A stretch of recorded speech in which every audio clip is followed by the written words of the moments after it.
Gradually, the night wore away into morning, and about 5 o'clock, Dindayal went down from the boat and walked a few paces towards the dilapidated house to ease himself. Being restless by nature, in one place he began to scratch the earth with his fingers, and oh, he felt something like a coin underneath.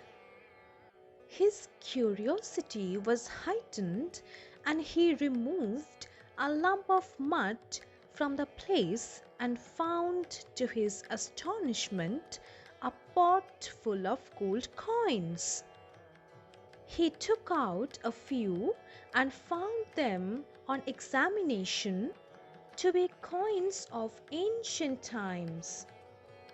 He put them back beneath the earth, got up in all haste, and ordered the boat to set sail immediately.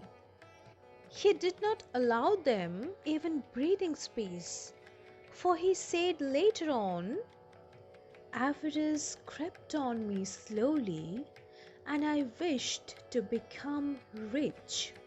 Suddenly the thought occurred that it might belong to some Brahmin, in which case I should have to suffer eternal hell.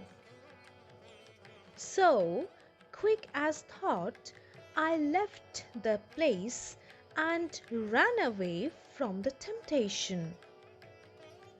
Of Nag Mahashaya's boyhood, very little is known. Tradition has it that he was sweet-tongued, well-behaved, and modest. He was of a strong and healthy frame and looked exceedingly beautiful with his long hair flowing gracefully from the head. Of jewels and other adornments he had none save 2 silver bangles. But though unadorned, he looked more beautiful than the rest of the boys on account of his natural beauty. Whenever the ladies of the neighborhood saw him, they would always take him up on their laps and dandle him. But there was one peculiar trait in him, that he would not eat anything that was offered by strangers.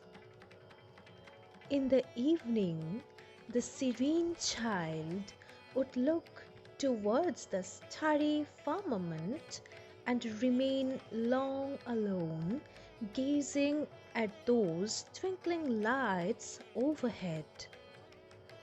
"Dear mamma," the boy would fondly say to his aunt, "why not let us go to those realms? I don't feel well here."